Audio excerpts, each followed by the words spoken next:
Hello, I'm Larry Silvey with MotorAge. Today I have the pleasure of hosting a webinar that I think you will find not only interesting, but also what I would call a necessity for shop owners who want to grow and sustain their businesses. The webinar is called Why Service Contracts Lead to Long-Term Customers. As important as understanding why this is the case, it is learning how you can easily apply this information that will earn you more loyal, long-term customers. Of course, a webinar is only as good as the presenters and the content they impart. Fortunately, I have two of the country's top service contract experts with me today. They are Rick Bale and David Deem. You may not know them, but you should get to know them. And so, without further ado, I'm going to jump right into this and I'm going to let them introduce themselves and get right into their presentation. You know, I'm going to start this over again, guys. Okay? Sure. Hello, I'm Larry Silvey with MotorAge. Today I have the pleasure of hosting a webinar that I think you will find not only interesting, but also what I would call a necessity for shop owners who want to grow and sustain their businesses. The webinar is called Why Service Contracts Lead to Long-Term Customers. As important as understanding why this is the case, it is learning how you can easily apply this information that will earn you more loyal, long-term customers. Of course, a webinar is only as good as the presenters and the content they impart. Fortunately, I have two of the country's top service contract experts with me today. They are Rick Bale and David Deem. You may not know them, but you should get to know them. So without further ado, I'm going to let them introduce themselves and get right into their presentation. David, can you kick things off for me, please? Sure, Larry. Hello, everyone. Thank you very much for attending, and Larry, thank you for the invitation to speak today. You know, the subject of service contracts can be really complicated, but when well managed, it can also be very good for customer retention. So we're excited to be here and share what we've learned over the many years that we've had in this industry, and we hope that you're able to utilize this information in your shops. Larry? All right, thank you very much, David. Now I'm going to turn it over to Rick, who will introduce himself and the agenda. Great, Larry. I appreciate that. Thanks, everybody. I appreciate your tuning in today and learning a little bit more about the MotorAge Vehicle Service Contract Program. We're excited to tell you some different aspects about it and how you can benefit from it. So today, what we're going to do is we'll walk through a couple of introductions to David and my background, the companies that we're involved in, a little bit about the marketplace for service contracts, what consumers are doing out there, what their buying habits are, and as well as you know, why shops have good experiences and why they have bad experiences with service contracts, and how you can make things be positive for you and positive for your customers and turn those customers into long-term loyal customers. And with that, let's get in and I'll tell you a little bit about my background. I'm Rick Bale. I'm the Managing Director of Century Warranty Services. Our company is part of JM Family Enterprises, which is a very large, diversified automotive company. Been in business for about 47 years here in South Florida. You probably know us by our sister company, Fidelity Warranty. You probably had a lot of customers bring in service contracts to your shop for repairs and have had some experience with Fidelity, the process of submitting a claim. We all share the same infrastructure. Century and Warrant and Fidelity are in the same building. Now, our two companies, we've been in business for 35 years. We're one of the largest service contract providers in the country. We do both OEM programs for manufacturers as well as our own branded programs. And, of course, we do the MotorAge Vehicle Protection Plan. So we're the administrator for that on a national basis. And with that, I'll turn it back over to David. Thanks, Rick. My name is David Deem, and I'm a partner in Automotive Product Consultants. APC is commonly known as APC, and it's an APC integrated service group company. And for 15 years, we've specialized in direct-to-consumer automotive marketing of service contracts for our partners, and our partners being the top service contract providers in the country, like Century Warranty Services. As in our role every day, we speak to thousands of customers every month, and we talk to them about their vehicles, their driving habits, their coverage needs, and we get to know various types of customers and their various views on service contracts and their various needs. So we power the Motor Age Vehicle Protection Portal, and I'm going to do this completely over. And you know the slide's messed up too. I just noticed that the icon is hanging over that edge. Yeah, that was a byproduct of that last-minute change I did. Larry, okay, which icon are you talking about? Okay. This one down here. Right there above the number 3. I can fix that real quick. And do you guys want to? I mean, we're only a minute into this. You want to start over? And Rick, did you want to do anything about your background, or are you going to bypass? Yeah, I forgot it again. I'll do it again this time. Okay. I'll tell you what. Right. I wouldn't mind doing my hello over. So yeah, I even have it in big red letters on half of my screen. All righty. Okay, there.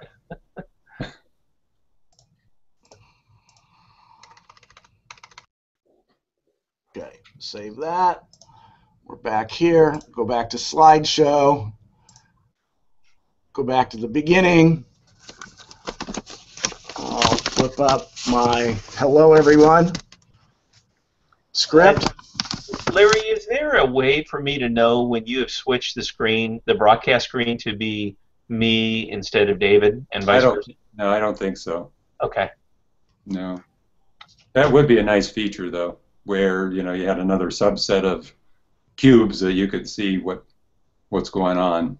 Yeah. Okay. So where do you want to take it from? Do you want to take it from David's intro? Yeah, is that what you want to do, David? I think that's probably a good place. Sure, unless you feel like you want to redo yours now that we're loosened up, Larry. All right. Well, I'll try that. Yeah, if it comes out better, then we'll stay with that. If not, I think they have something that they can piece together. So. Okay. All right. Okay. Sounds good. Anybody running a timer here? I think we're about. I'm just trying to look where we might be. Yeah, I haven't. No. Okay. I can, but you say we'll get cut off at some point? No. I'm saying I was just going to give some direction, to the editor. Okay. Pick it up at 10 minutes or whatever it was, But I think it'll be easy enough to find with all the, the offline stuff here. As a side note, I do notice there's a yellow live button in the upper right-hand corner. So. Mm-hmm. That was there the whole time on my end, until I didn't notice it anymore. And then when Rick brought that up, it's like, yeah, it says off air. I don't know what happened. So. I have everybody on the right-hand screen, so it's way over to my right. So I didn't really notice that yesterday until you brought it up at the end, Rick. So. I wonder if you stopped and started it, would it automatically overwrite the previous one? Because yesterday what we got was just the 7 seconds at the end. Yeah, my understanding is that I would have to start or stop it, exit, and actually start with another, link. Okay. So. Alrighty. I mean, we could do that if you're more comfortable with that, but it says everything I have, I had those two buttons that say, off air. Now they both say live, and I have, instead of the green start broadcast, I have a big red that says stop broadcast. So we're rolling here. We are recording. No, I think we're good. As far as I can tell. All right. We're all good. Take it away, Larry. Okay, we'll start. Take 2. All right, we'll start again. Hello, I'm Larry Silvey with Motor Age. Today I have the pleasure of hosting a webinar that I think you will find not only interesting, but also what I would call a necessity for shop owners who want to grow and sustain their businesses. The webinar is called Why Service Contracts Lead to Long-Term Customers. As important as understanding why this is the case, it is learning how you can easily apply this information that will earn you more loyal, long-term customers. Of course, a webinar is only as good as the presenters, and the content, you know what, got to start over because I'm not on myself. You think we'll ever get this going? We're going to be experts by the time we're done. Oh boy, I'll tell you. Take 35. Action. Either that or we're just going to totally melt down. Yeah, right. That's never happened. I think we're doing good without having a director. So. Yeah. Hey, it's good. We can't be any looser. That's good. I'm glad we're starting over because I rushed in. I walked in this meeting pretty pressed, so this is better. Okay. All right. Well, good. Good. That's what the plan was, David. You know, to loosen you up a little bit. Okay. Hello, I'm Larry Silvey with MotorAge. Today I have the pleasure of hosting a webinar that I think you will find not only interesting, but also what I would call a necessity for shop owners who want to grow and sustain their... I'm telling you, I need to get loose here. Again. Hello, I'm Larry Silvey with MotorAge. Today I have the pleasure of hosting a webinar that I think you will find not only interesting, but also what I would call a necessity for shop owners who want to grow and sustain their businesses. The webinar is called Why Service Contracts Lead to Long-Term Customers. As important as understanding why this is the case, it is learning how you can easily apply this information that will earn you more loyal, long-term customers. Of course, a webinar is only as good as the presenters and the content they impart. Fortunately, I have two of the country's top service contract experts with me today. They are Rick Bale and David Diem. You may not know them, but you should get to know them. So without further ado, I'm going to let them introduce themselves and we'll get right into their presentation. David, can you kick things off, please? Hello, everyone. Larry, thank you for the invitation to speak today, and thank you all for attending. You know, the subject of service contracts can be complicated, but when well managed, it can also be very good for customer retention. We're excited to be here and share what we've learned over the many years in this industry about service contracts and the customers who buy them, and we hope you can impart some of the information today to help customer retention in your shops. Larry, back to you. Well, thank you, David. Appreciate that. And let's go to Rick Bale, who will introduce us to himself and also to the agenda. Great. Thank you, Larry. Appreciate having us on. We're excited to be here today, and thanks to all the viewers who've logged in and are watching. This is a good opportunity to learn and get some insight to the service contract business and how it can really benefit your shop. Today we're going to go through a little bit of background on David's company and on my company and how we've gotten involved in the business.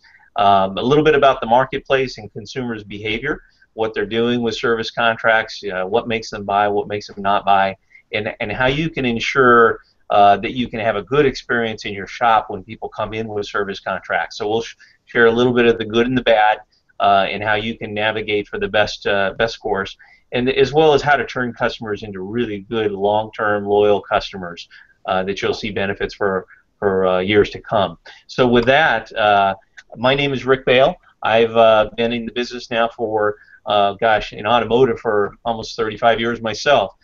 First 18 years I was a carburetor specialist, so I've been very close to carburetors and engines are near and dear to my heart. And then about 18 years into that, I made a career switch over to the service contract business, and have been here at this company also for about 18 years. So I work here at Century Warranty Services. I'm the managing director. Our company is part of JM Family Enterprise. We're a very large, diversified automotive company. And you may know us better through our sister company, which is Fidelity Warranty Services. Many shops have had Fidelity customers come in with their service contracts, so you might have already had some experience with processing a claim, seeing how a quick payment process works. We all share the same infrastructure, so everybody benefits from that. We're also the provider and administrator for the MotorAge Vehicle Protection Plan, and we'll tell you a lot about that today. And David, I'll hand it off back to you. Thanks very much, Rick. My name is David Diem, and I'm a partner in Automotive Product Consultants, commonly known as in the industry as APC. We're an APC Integrated Services Group company, and for the last 15 years, our specialty, our core competency is really direct-to-consumer automotive marketing of service contracts for partners, large service contract administrators like Century Warranty Services. In our role, we speak to thousands of customers every month about their vehicle, their driving habits, and their coverage needs. And it really gives us a good insight to why consumers buy service contracts, when they buy service contracts. And consumers there are different consumer types that we'll share with you today. APC powers the Motor Age Vehicle Protection Portal and call center, and we have a lot of experience in the independent repair space, speaking with shops and shop owners and service writers every day as well.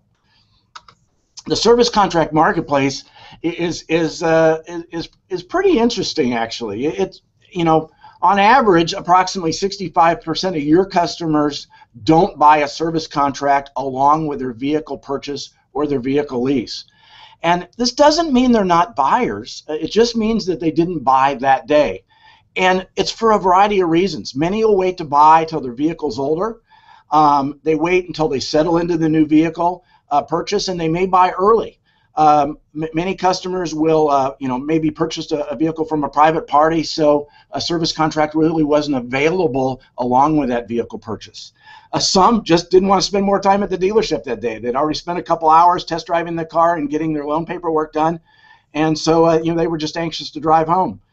Some will wait till the end of their factory warranty, and you can imagine, there's quite a fairly large audience that we see that right before the factory warranty expires or soon after the factory warranty expires, there's a large audience of consumers that then see the need to be able to continue, similar type coverage longer term because they're planning on continuing to own and maintain the vehicle. Some will wait until they decide to purchase the vehicle at the end of their lease. And some will wait and decide, they're keeping the car in the family longer. Maybe they originally intended to turn it in right around the time their factory warranty expires, but now they're going to pass it down to a child or another family member. So they've decided to keep it covered. So, there's a variety of reasons, that they wait to buy. Most motorists will buy service contracts for the obvious reasons, peace of mind, and just insurance against mechanical breakdown repairs, but different customers really buy with different focuses. Peace of mind again is certainly one of them. They want to continue the factory warranty type experience. Many customers are used to having everything covered, not having to worry about any repairs that need to be done, and they want to continue that type of an experience. Some worry about the rising cost of repairs. Vehicles, as we all know, are so much more expensive to repair these days than they used to be with the advent of technology and computers and what have you in the vehicles. And many customers want protection against unexpected or catastrophic repair costs. And what we find, and in the lending industry, that they find this a lot, consumers with lower incomes, an unexpected or catastrophic repair cost can really literally stop them in their tracks. They can't necessarily afford to make the repair if their vehicle, if the vehicle is rendered inoperable. Some will end up having to abandon the vehicle. So having protection against that, be able to have the repair covered so that they can maintain the vehicle in operating condition and still have a vehicle to go back and forth to work is very important to that customer segment. Some can't afford to be without the vehicle. The advantage of service contracts is that not only will it help cover the repair, but it'll also help cover the towing of that vehicle, and it'll also help cover a rental vehicle during the repair period. And then there's an interesting group of customers, and it tends to be an older segment, a more mature customer group. And these customers just typically want coverage for everything. They have insurance for everything in their life, and they want to maintain coverage on their vehicle for mechanical breakdown as well. I listened to a call a couple weeks ago. It was very interesting. It was an older gentleman who had taken in his vehicle for repair, and he discovered that even though he was under his mileage, he only had about 34,000 miles on his vehicle, that he had timed out. He was actually over the 3 years on his factory warranty, so his repair wasn't covered. So after he paid for his repair, and it wasn't a major repair, he immediately got on the phone with us because he wanted to go ahead and get similar coverage to what he had and maintain coverage. It was just his mindset. It was his culture. It's just the way he did everything in his life. So again, motorists buy service contracts for different reasons. And And they also buy from a variety of different locations. Early shoppers may go back to the dealership. Manufacturers offer coverage usually during the factory warranty period. And then there are a number of pretty aggressive third-party companies that will market these customers with letters, postcards, sometimes phone calls. If you're like me, I'm sure you've gotten the letters or the postcards in the mail. And what they do is they use credit and other forms of public data to try to target these customers. And again, they're pretty aggressive. I regularly get mail in my mailbox for not only a vehicle that I own, but a vehicle that I've previously owned. And the challenge with that is many of the products that they sell have minimal coverage. And so a customer may believe that they're purchasing coverage that's much like their factory warranty, but unfortunately they find down the road when they go to make a repair that it's minimal and it doesn't necessarily cover everything. And this is the type of coverage that shops typically, don't like and they have challenges with. Some motorists will shop online looking for the cheapest coverage, and the challenge with price shopping often leads to purchasing minimal coverage as well. All service contracts are not alike, and there's a lot of complexity to them. So it's fairly difficult for the average consumer to really go online and discern the difference between a real good quality product, one that shops would like if their customers had, versus one with minimal coverage. And there's a growing population of customers that purchase through their local independent repair shop. And so, and this is more likely to happen when the vehicle's outside of factory warranty, when customers have migrated from the dealership doing repairs to migrating to independent repair shops. Which literally leads to the subject of what we're here to talk about today, is why customers will buy from you. What's interesting is the value of mechanical breakdown protection is foremost on your customer's mind at the end of a customer repair visit. Like the gentleman I just talked about a few minutes ago, he didn't think much about the fact that he was out of factory warranty until suddenly he had a repair. And then he realized as he's paying for it that he needed to go back. He really wanted to go back and get coverage, so he immediately did so. Your customers are already looking to you for repair expertise and advice, so it's natural for them to look to you for advice on mechanical protection as well. And many of your customers may have already asked you about the letters or the postcards that they're getting in the mail today. Some customers are unaware that they're still eligible outside of factory warranty, especially those customers with a higher mileage vehicle. And this provides the opportunity ultimately for independent repair facilities like yourselves to capture this revenue and all the future paid service business that goes with it. And the future paid service business comes from the fact that motorists typically return to the location that they purchased the service contract from or acquired it through for all their future claim repairs, roughly 85% of the time. We call that the 85% rule. Again, 85% of the claims that a motorist will make under a service contract will typically be made at the repair shop or at the facility that they purchased the service contract if that facility does repair vehicles. MotorAge has done a number of studies on the subject as well. They surveyed shops across the country in several studies with 3 overwhelming responses. The first is that shops typically have some contact with service contracts, and when asked, their experience is both good and bad, unfortunately mostly bad, and most shops would like more of the good, but don't really know a lot about service contracts or how to effectively sell them. Some shops do sell them, and many shops don't. But the conclusion that MotorAge came to was that connecting shop customers with high quality coverage is really good for the customer and good for the shop, because shops, again, will increase the customer loyalty and retention with a quality product. Again, the 85% rule. They'll gain the future parts and labor revenue from those claims. And they're going to, as well as picking up additional revenue from maybe routine service that's being done and routine maintenance that's being done at the same time as those claim repairs come in. And shops are also picking up a new income stream from commission compensation for each service contract that is sold. So what MotorAge has done as a result of these studies and the conclusions they've come to is they've created the MotorAge Vehicle Protection Program that today is providing, and today providing it to eligible shops with no startup or operating cost, which is really a program to give the shops the ability to offer their customers access to quality coverage.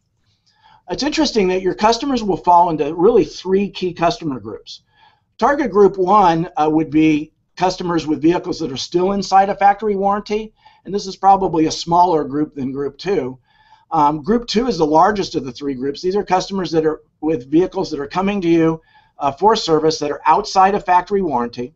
And then there's a target group three that a lot of us may not think about. And these are customers that years ago did purchase a service contract either from the dealership or another source, and that service contract will be expiring soon.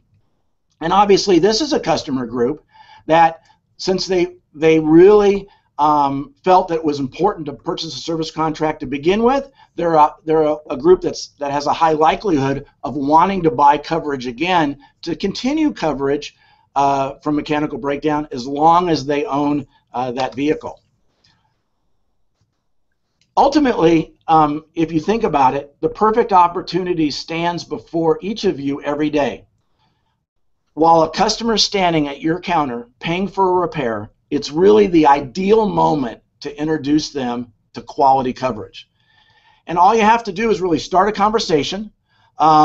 If you have a tool or a service contract offering, or you can use the new Motor-Age Vehicle Protection tool, that tool leads and connects your customers to quality A-rated coverage, and it really ultimately then will protect your customers from many of the surprise repair expenses that they may have over the life cycle of the vehicle.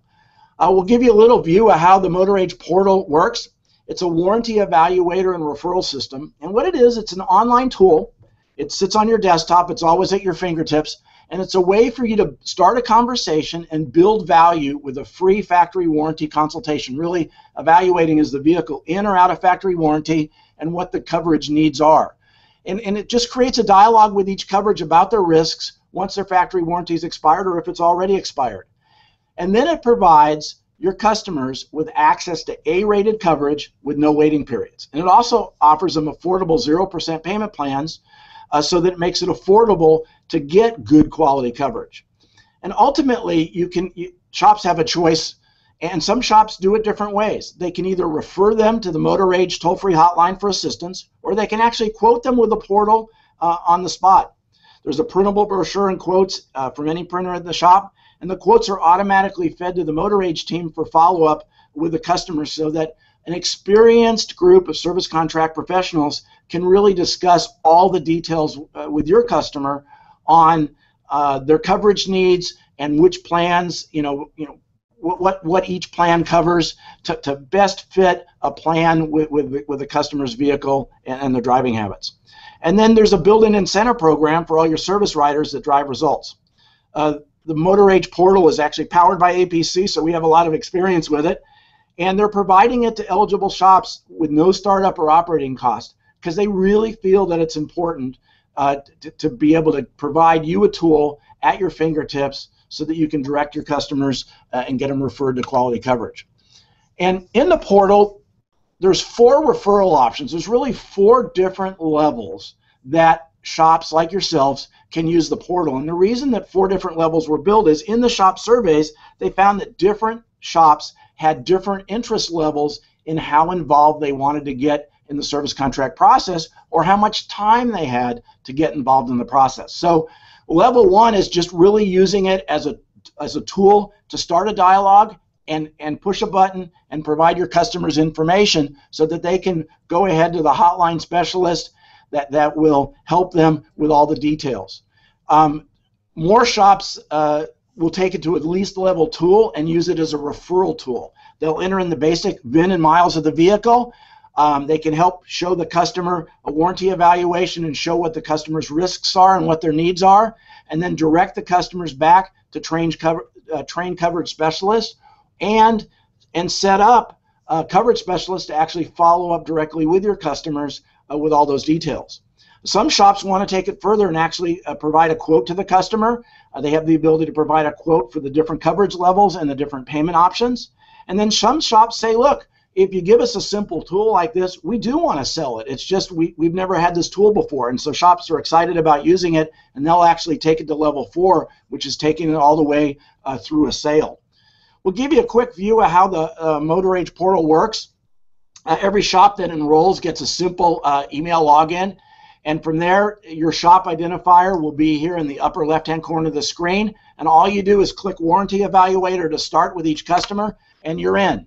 You'll enter the customer's VIN and enter the miles, click Next, and immediately the customer's vehicle information will populate, the miles per year that they've been driving will populate, and it'll show on a graph, a very simple graph, how much remaining warranty, factory warranty, the customer has in green, and then what their risk exposure is in red. It's a very compelling, very simple tool to set the stage and to create a dialogue. And from that point, you can either, if the customer can either say they're not interested or, yep, follow up with me, and then you can go ahead and make the referral, or if you'd like to take it the next step, you can go ahead and push the Get Quote button and immediately go into the quote screen. All we need is the trim, drivetrain, and engine, their name and phone number and email, click Next, and boom, you have coverage eligibility from best to least order. You can select a plan, and it shows the different coverage levels, but it also refreshes the graph, and suddenly that graph that had a lot of red risk zone in it has green. And so it really is a compelling tool to show your customers how being properly covered can really benefit them. And from this point, you can print a brochure, you can print the page, you can print the quote, and just from any printer in the shop, and give your customer a copy. And if you'd like to actually help the customer start the sale, you can go to level 4 and click Buy Plan. And then all you need to do is verify the address, choose a payment. There's a 12, 18, or a 24-month payment option. Enter the credit card information for a down payment, click Purchase, and you've started the purchase for your customer. From that point, we'll pick up and finalize the purchase with the customer. We'll walk the customer through all of the details of the coverage, make sure that they've selected the proper plan for themselves, verify the payment method, let them know exactly what name's going to appear on the credit card statement, and all of those calls are recorded beginning to end with your customer. So that's how the Motor Age portal works. Again, it's really simple steps depending on how involved you'd like to be with the service contract process and how much time you have available with your customer in the shop that day. We have a dedicated team of service contract specialists to really be your experts to help you with service contracts with your customers. These are highly trained and licensed insurance agents, and again, we'll help the customer make the best selection using a very top-down consultative sales approach. We use a guided sales system. We always start with the best possible coverage for the customer based upon their driving habit and how long they're planning on keeping the vehicle and their needs. It's very customer-centric, and it's often a 2 or 3 call close. Purchasing a service contract can be complex. It's a big, important purchase for a customer, and we want to give them the time to digest it and to do it the right way, in a way that's best for them. All of our calls and sales wrap-ups are recorded beginning to end, and if a customer makes a purchase, again, we'll go through in detail exactly what the service contract they're buying covers, and all the payment plan terms and arrangements and what have you. It's very customer-focused, and so much so that we believe that we want to build a relationship with the customer through this process, much like we all build a relationship with our own auto insurance agent. So each of our sales agent maintains a personal toll-free number throughout the process. So once a customer starts with a sales agent, they'll stay with that person throughout the process. The agents will personally follow up with any pending customers. Again, all the customers are offered a simple down payment and an interest-free 0% payment option to make it affordable. Because the customers are buying a very important product and something that's pretty substantial, we feel it's very important to get it into their hands right away. So we immediately will fulfill the service contract and get it mailed out to the customer. And then we have a full-time customer service team that will assist the customers with any questions or any needs post-sale. Maybe they need a copy of the contract or what have you. So we're here to assist throughout the life of the contract. So we've talked about how customers purchase and all the different coverage levels. So we thought the next step might be to really dive in and show you those different coverage levels. And since Century Warranty Services has built the Motor Age Vehicle Protection Plan, Rick, let me turn this back over to you. And if you would, let's walk through the different coverage levels that are available and look in more detail about what the various customer options are. Great, thanks, David. Let's dive into it a little bit here, a little deeper. One thing to know about the service contracts is that there's consumers' needs vary. They're all over the board. Some people are going to keep the car for just another year. Some people are going to keep it for quite a bit longer. Some people have more money than other people, and so we need to have a lot of variety. We designed the product to exist at a lot of different price points, so you've got something that fits the majority of consumer drivers that are out there. And as you look at the grid here, you see that we have several terms, all starting at 1 year, 12,000 miles, going all the way up to 10 years and 100,000 miles. Now, all of these are add-on time, add-on miles. And if you've been exposed to service contracts before, you know that there's another type of service contract that starts as soon as they buy the car. The clock is already ticking. So you may buy yourself a 10-year, 100,000 mile contract, but it expires at 100,000 miles. And the problem with that is they may already have 75,000 miles on their car. And so ours are you pay for what you get. So if it's a 10-year, 100,000 mile contract, that is added on to the time and odometer at the time that they purchase the service contract. We feel that that's a more clearer way for consumers to understand what they're buying. It's a clearer way for shops to be able to present the product and pick out a term that fits well with the customer. The portal tool will help identify, because it's going to ask you how long are you going to keep the car, how many miles a year, or what are your current miles, and it will calculate out how much term they really need. And that's what the beauty of that illustration that David showed you. So with 1 year, 2 year, 3 year, 4 year, all the way up to 10 years, it gives many different term options and many different price points as well. Deductibles are there for the same reason. 0 deductible, 100, 250, all 3 deductibles exist for every term offering, so that you again have different price points. Some people would just like the peace of mind of never having to really worry about money coming out of their pocket, feeling like they have to negotiate or participate in the negotiation of a repair. They just go for a 0 deductible. Great option too if you have a child that's maybe in college, is not near you, and you want them not to have to worry about their car. They take it in for a repair. If it's covered under the service contract, then it's 0 deductible. Nobody has to worry anything about what the real cost of the repair is. So it's great peace of mind. For other people, they may go to the other end of the scale at a 250 deductible, and that gives them a chance to lower the price point down on a term that is a good fit for them. So coverage levels on the bottom of the screen there, we have 4 levels of coverage.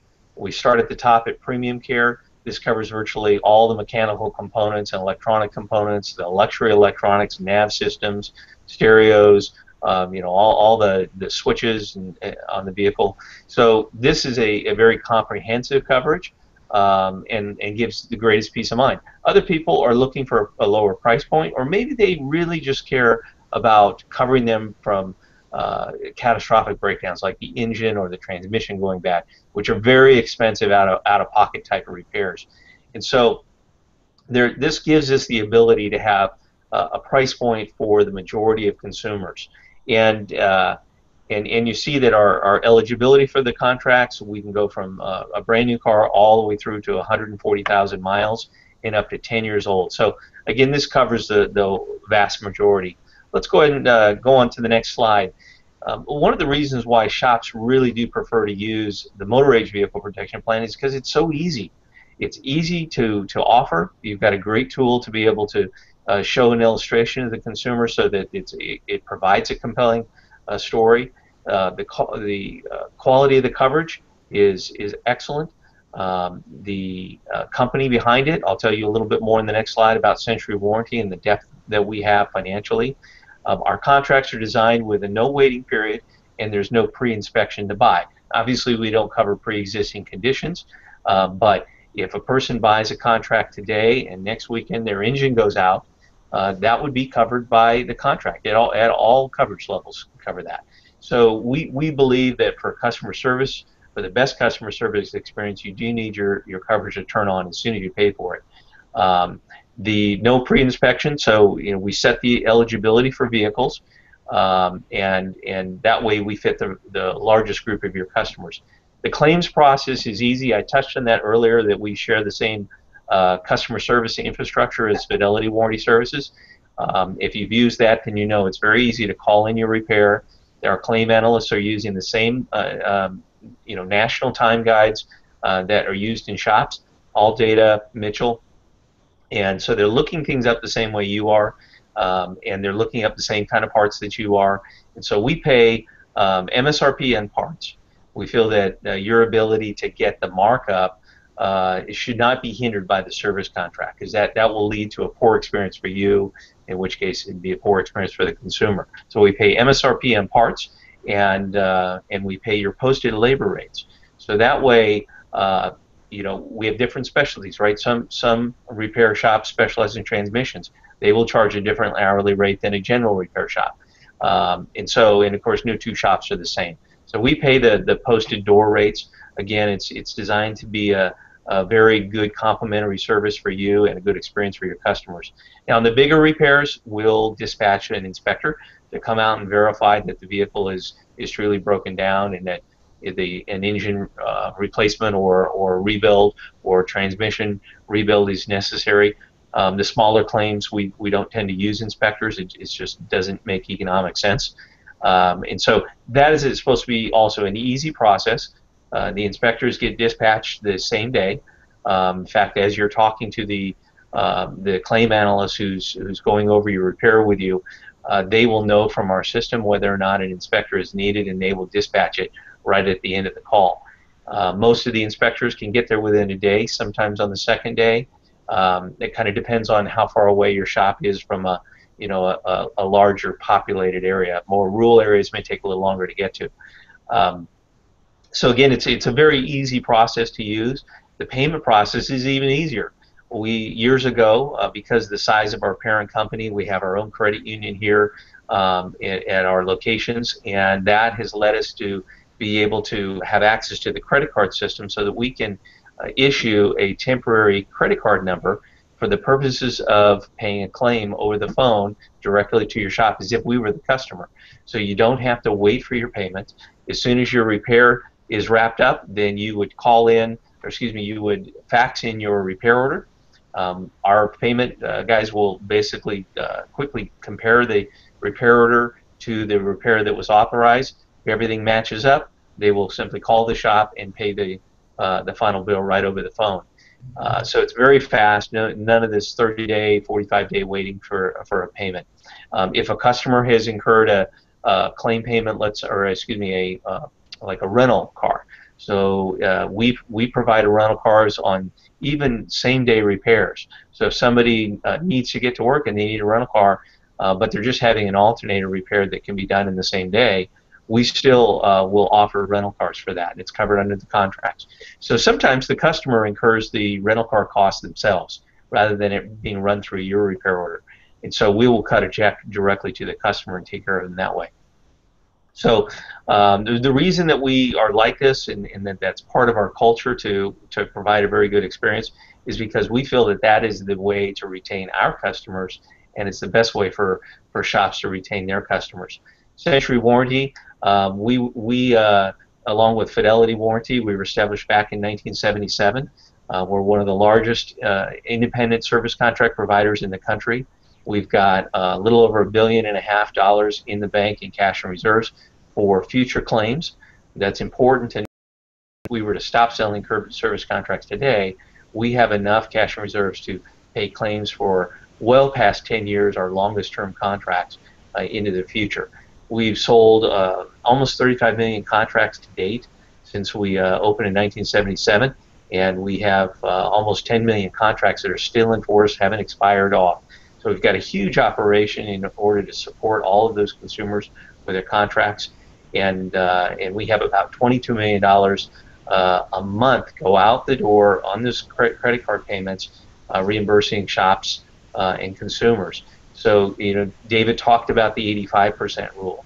The reason why it's so important to use service contracts in your toolkit is because you want to get some of that stream coming back to your shop. Even if consumers have decided that they're going to be using a different shop for maintenance of their cars, they have a tendency to still go back to the shop for major repairs where they got the service contract. So garnering some of that 85% is really why this is a worthwhile program for you. So to get yourself in that $22 million stream. We've got two customer service centers where the claim authorizations and the payments are taking place. We have one in St. Louis, Missouri, and we have another one here in South Florida where I am. They're in two diverse climates. That way, if we have weather in one of the centers and it's affecting call volumes, we can just route the calls. We'll start to bias over to the other center. So it's very transparent to you in the shops. We know that time is money.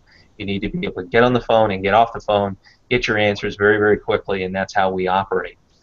You'll be pleased to know that the folks you talk to on the phones, they're former mechanics, not former shoe salesmen. These folks are ASA certified. We encourage them to maintain their certifications. It's part of our incentive program and our contest that we run internally. We have a lot of master techs in our group, and we give extensive training all year long, separate from the ASE training and the master tech training. To keep up with cars, our involvement with the OEMs gives us access to understand what's happening with new chassis and new technology coming out, and keeps us right up to speed with a lot of what you're experiencing in your shops. We get a very high concentration of claim Q&A that takes, or repair Q&A that takes place between inspectors, shops, our analysts. So there's a really strong knowledge base here that I think you guys will find really useful to you. We're A+ rated with the Better Business Bureau, so that's a good thing for consumers that are curious about us, or you're curious about us. That's one very good thing to know. That's a difficult thing to maintain when you have that many millions of contracts in force. It's a very important thing for us, and it's just part of our DNA. With that, let me hand it back to David, and he'll kind of wrap things up for you and sum it up. David? Thank you, Rick. Talking about the benefits again, kind of recapping the facility benefits and the 85% rule. There's both intangible and financial benefits to really incorporating service contracts into your shop culture, connecting your customers with quality service contracts. Obviously, as we talked about, it generates increased customer loyalty and retention, and it'll drive the customers back to your repairs facility for claims, the 85% rule. By having a tool like the Motor Age Vehicle Protection Portal that's on your desktop, there's no additional staff to hire or manage, nothing really complicated to learn, and it's a very turnkey solution that, again, allows you to create a dialogue with your customers every day. The financial benefits are, you can earn compensation for each service contract that's sold, as well as the financial benefits of having the additional parts and service revenue from claims over the life of those service contracts, as well as the opportunity to sell other services during the repair visit. Again, there's no program, a cost to your shop to set up something like the Motor Age Vehicle Protection Portal, so we would encourage you all to do that. And again, Motor Age concluded that connecting your customer with high quality coverage is ultimately good for your customer and good for the shop. If you're interested in learning more, we have a very simple turnkey process to set up your location, or if you have more than one shop, your entire group. We have a simple enrollment agreement for all your locations, and we would identify who you wanted to be the participating service writers in each location. We would set up your facility by registering your shop, and each of the referring employees will set up your desktop link, and then we have very easy personal online instruction and training. It doesn't take very long. It's very easy to learn to use. As you saw in the quick demo that I gave you, there's only a few screens and it's all self-explanatory. It kind of self-propels from one step to the next. And then we'll give you your facility ID number. We'll identify your facility for logging in, and then each service writer will have a personal password that identifies them as the referring employee, so that ultimately, if a customer is referred that does buy a service contract, then the credit for that sale can go back to your shop and back to that referring employee. If you're interested in enrolling, or if you have additional questions, or if you'd like a presentation on the Motor Age Vehicle Protection Plan to you and your team, please reach out to Motor Age Vehicle Protection Team. They'd be happy to do that for you at 866-225-7135. Or if you'd like to learn more, you can also click on the Motor Age MotorAge has a lot of information on their website, www.motorage.com/MAVPP for MotorAge Vehicle Protection Plan. So with that, I think that's really encapsulates the presentation information that Rick and I really wanted to be able to pass on to all of you to help you hopefully better understand and incorporate the benefits of service contracts in your shops. And so, Larry, I'll turn it back over to you for questions and answers. Well, thank you, David, and thank you, Rick, for a great presentation, very informative.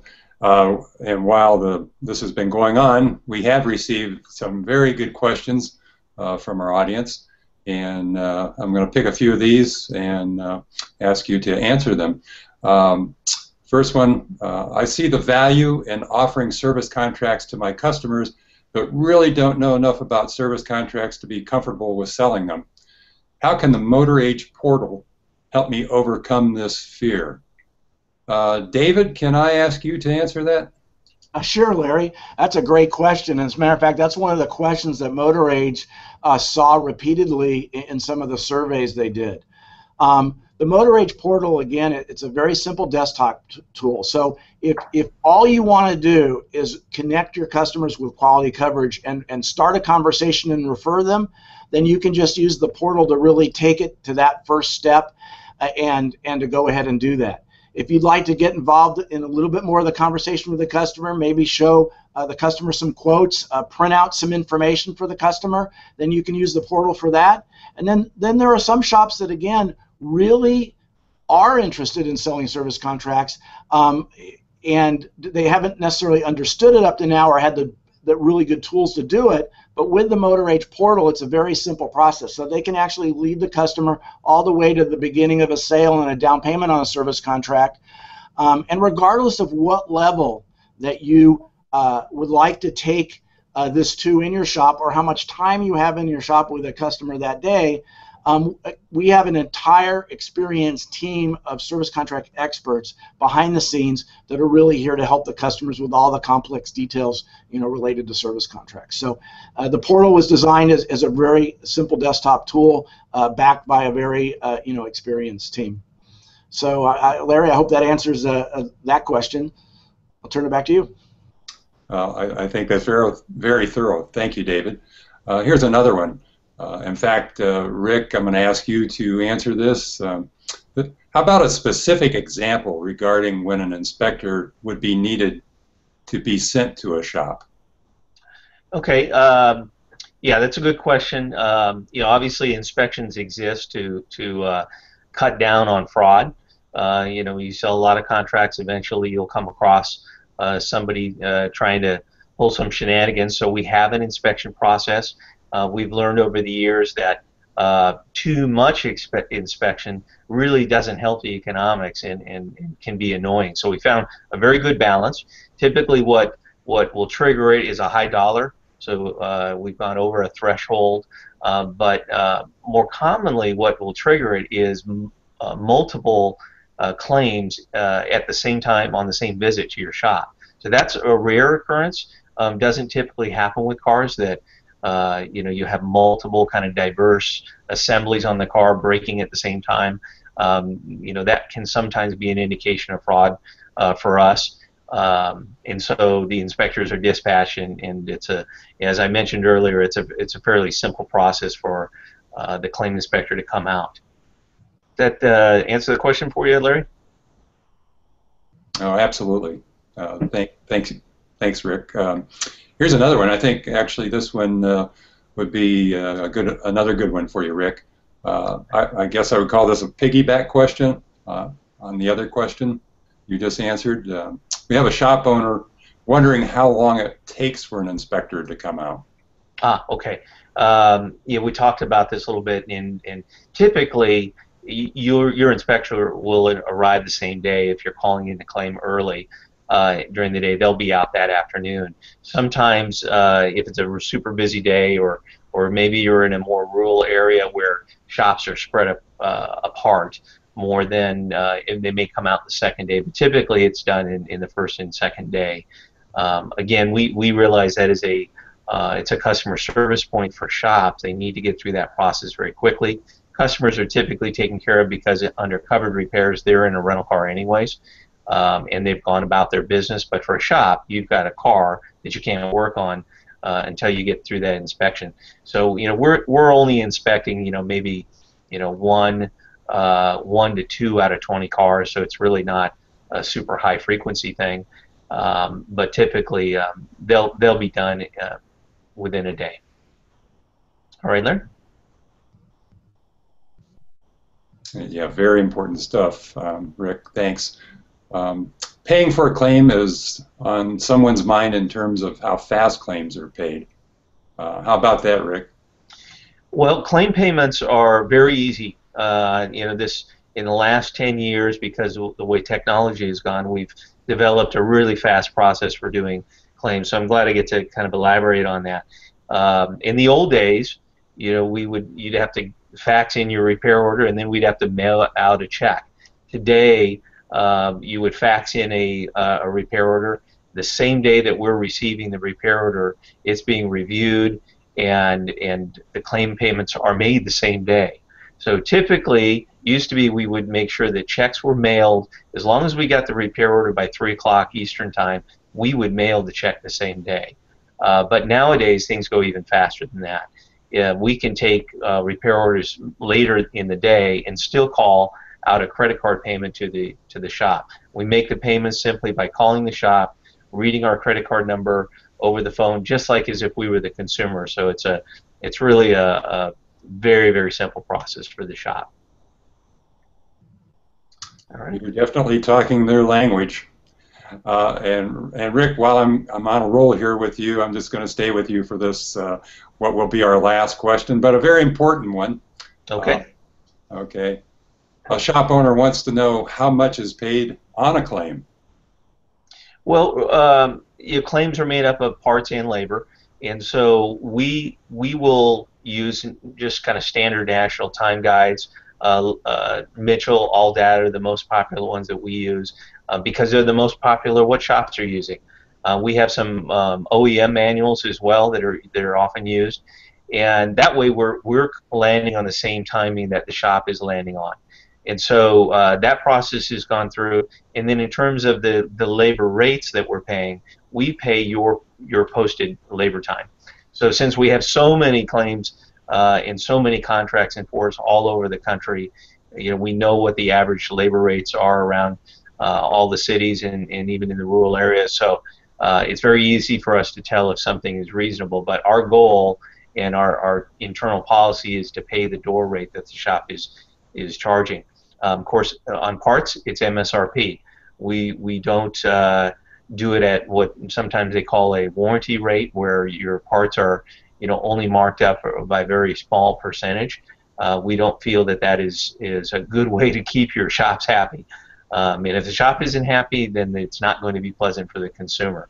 So we pay MSRP in parts.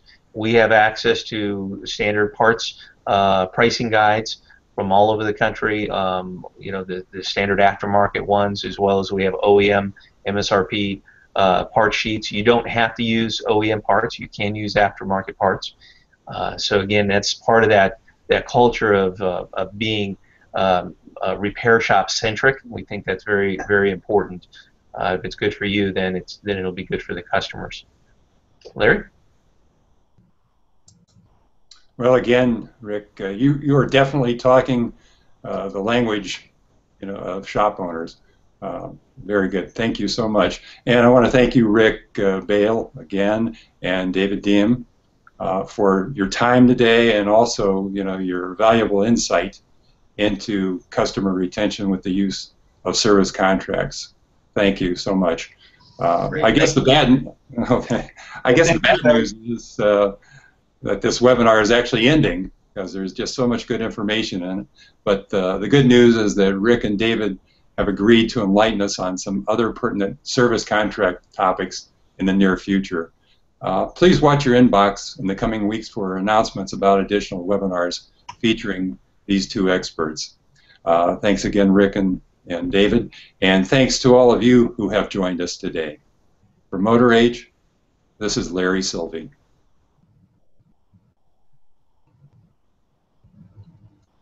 Okay, we're still rolling here, so I thought that was really great. You want to flip to the thank you for attending sign to give them the information one more time? Yeah, move that over. Maybe she can add that.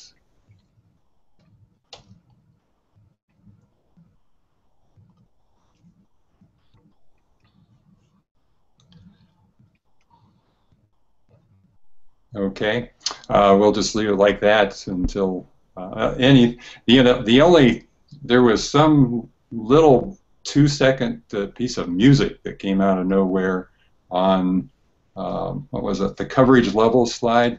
Did you guys hear anything? Yeah, it was a ringer within my computer. I thought I had it all turned off, but oh, okay. I wonder what that was, but I mean, it wasn't, only because we're like so close to this, trying to pick up on all this stuff. It wasn't annoying or anything. It was like, well, I started looking around here like, is that me? But, yeah, I barely heard it myself. I bet I didn't notice it. Did you guys notice when my light went out? Yes. Yeah. Yeah. So this room is, we have a cost savings effort, and we have these motion sensors on all our light switches, and the Motor Age panels behind me are blocking it so that it can't. Oh, that's funny. Good thing that didn't happen while I was talking. Yeah. No, I'm glad it didn't. Yeah, I used to have those motion sensors in my office up at Northwood University, and it was always kind of odd, I mean, if you just sat there working on a computer at your desk, you had to move every 10 minutes or so like this, just to make sure that the light stayed on. If you did that, then you were okay. But of course, you get intent on getting something done, and you're really focused, and then the lights go off. It's like, okay. Yeah. So, yeah. Part of what gets me here is I have the door closed and I have the blind shut, so people walking by my office are not triggering my light, which is what normally happens. Oh, okay. All right. Anything else? I mean, we're still rolling here, so now would be the time if we're going to change anything, add anything, that we would do it, and then it could be clipped and edited back into the presentation. Yeah, the only thing that I thought of, that I thought of it at the very end that we may be able to clip in would be either you, Larry, or me saying, oh, we're being asked to put up the information about the program again on the screen, and so if you want to record that along with the screen, that we could do that, like after, because you said this is the last question, so we could say, oh, and one more thing is we're being asked to put the information about the Motor Age Vehicle Protection Plan back on the screen, and maybe go ahead and do that. You know what? I'm not even sure if we need that. I think that if she just puts it up there, as a tail, it'll just be there. Okay. Rather than add anything else to it, I think that it's just people. It's right there. They can relate to that very easily. Well, the good thing about YouTube is that you have the ability to pause it, right, go back, go forward. Right. Oh, absolutely. Yeah, absolutely. Oh, that's true. Well, I thought it was great, guys. I mean, I'm glad we loosened up and started over personally. So. Well, I'm sorry that you just had a really bad morning. It sounds like you might have. Well, more importantly, Larry, how's your mother? We have moved her to. I guess yesterday when we got started, I told Rick this, but I think you missed that explanation, and then we just went right into this. She got moved down to ICU over into the palliative care unit at the Akron City Hospital, and that's a launching point, to go outside to a hospice. So that's kind of where I got tied up yesterday afternoon and also this morning in taking care of that final step. So met with the social workers and the doctors and the pharmacists and the hospice person who will follow her and everything. So she'll be moving back to the rehab nursing facility that she was in before she injured herself. and came up with this giant hematoma that she had to be treated. She'll be going back there, but so she'll get kind of the regular care, if you will, of the nursing home, but she'll also get the hospice care from the outside. So she has a hospice team that will follow her and work with her, and the prognosis is not good. I mean, she has two problems that fight one another. She has an artificial heart valve, and you have to be on a blood thinner for that. But being on that, then 89 years old, you have thin skin, you bruise easily, and then you wind up with these giant hematomas, that then have to be tended to. So, if you stop one, then it creates a problem for the other. And what we decided is to stop, the Coumadin, the blood thinner, which could result, in blood clots and that sort of thing. You don't know, but it seemed like the less risk, because if you continue to give her the Coumadin, she'll just bleed out. Right. Right. And that's not good either. And there is a possibility that artificial heart valve will continue to work, and that her leg will heal, if she lives long enough, because she'll stop, that issue will go away. Is she able to move around at all, or is her leg pretty bad? Yeah, see, that's the problem, is that, she needs to be mobile, but she can't really be mobile, Right. So that's an additional problem. So she needs 24/7 care, which we can't provide her here at home. Right. At our home. And see, she was living with my uncle, who's 80 years old, and he certainly can't provide that. He was the main caretaker, right, for the last several years, and obviously it just became more and more and more of a problem for him. Not that he ever complained, but right. He's not in the best of health. Sure. So we'll have to actually have him, since they were living together. He'll be assessed. In fact, that meeting is going to be happening this afternoon too, with a doctor, to see where he can be placed, like maybe in assisted living or something like that.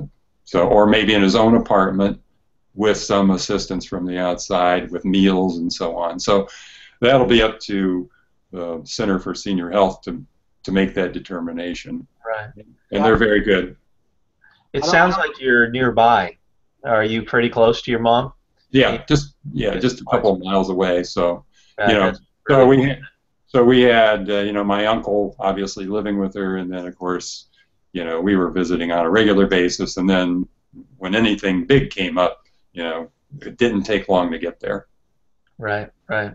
I don't know if you have them there, Larry, but for my father, he was on the cusp for a long time about needing an assisted living versus independent living, and he ended up moving into a home that actually had a larger number of apartments, about 350 as I recall, and half of it was assisted and half of it was independent. So they had the assisted services there, but it also had independent living. So somebody that still really has some life left, and there was more activities. And so, you could select the activities based upon, your ability and your energy level that day. But it allowed him to live an independent life for many more years than we ever expected, but still in an environment that had the assistance that was needed. So that hybrid really worked out well for him.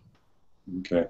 I probably should stop this broadcast. Not that anybody's watching it at this point, but if we're done. Are we done with? I'll stop the broadcast, but we can continue to talk. Is there any other thing that we needed to I don't think so. I think we did real well on this one. I don't think we need to redo any parts. Okay, I don't think so either. Are you good, David? Yeah, I completely agree. I think it's our best effort so far.